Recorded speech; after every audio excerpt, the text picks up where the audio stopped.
SBI ने किया बड़ा झोल, छुपाई इलेक्टोरल बॉन्ड से जुड़ी एक बड़ी जानकारी। बॉन्ड नंबरों का खुलासा नहीं किया गया।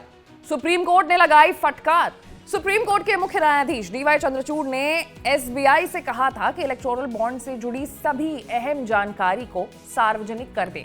इसमें बॉन्ड्स के खरीदार, बॉन्ड की रकम और खरीद की जो तारीख है वो शामिल है, लेकिन बॉन्ड के सीरियल नंबर का कुछ भी आता पता नहीं है। उन्होंने अपने फैसले में सभी जानकारी सार्वजनिक करने के लिए कहा था, लेकिन एसबीआई ने कुछ चीजें कोर्ट से अब तक छुपा कर रखी है, जैसे बॉन्ड नंबरों का खुलासा, यानी कि किसने किसको कितना चंदा दिया है, ये भी बात अभी तक गुप्त है। तो आज चर्चा इसी मुद्दे पर करेंगे। नमस्कार, मैं हूं आशीष सिंह आनंद और आप देख रहे हैं एबीपी लाइव।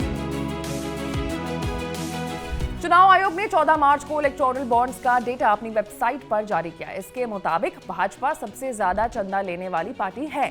12 अप्रैल 2019 से 11 जनवरी 2024 तक पार्टी को सबसे ज्यादा 6060 करोड़ रुपए मिले हैं। लिस्ट में दूसरे नंबर पर तृणमूल कांग्रेस है, जिसे 1609 करोड़ रुपए का चंदा मिला है, और तीसरे नंबर पर कांग्रेस है, जिसे 1421 करोड़ रुपए का चंदा मिला है। हालांकि किस कंपनी ने किस पार्टी को कितना चंदा दिया है, इसका लिस्ट में जिक्र ही नहीं किया गया है।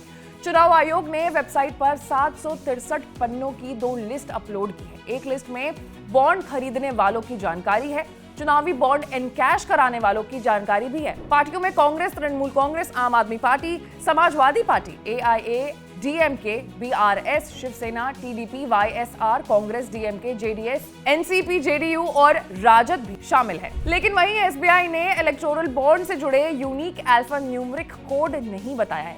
इसी कोड के जरिए इलेक्टोरल बॉन्ड से चुनावी चंदा देने वालों और राजनीतिक पार्टियों के बीच मिलन का संभव होगा, यानी पता चलेगा कि किस कंपनी या व्यक्ति ने किस राजनीतिक पार्टी को चुनावी चंदे के रूप में कितनी रकम दी है। चुनाव आयोग की ओर से जारी की गई 763 पन्नों की 2 लिस्ट में एक पर बॉन्ड खरीदने वालों की जानकारी है, तो दूसरी तरफ लिस्ट में राजनीतिक दलों के नाम है, उनका ब्यौरा शामिल है। ऐसी उम्मीद जताई जा रही थी कि इलेक्टोरल बॉन्ड के आंकड़े सार्वजनिक होते ही ये पता चल जाएगा कि किस राजनीतिक पार्टी को किनसे कितनी रकम चंदे के रूप में मिली है, लेकिन स्टेट बैंक ऑफ इंडिया ने unique alpha numeric code share ही नहीं किया, जो प्रत्येक इलेक्टोरल बॉन्ड पर प्रिंट रहता है।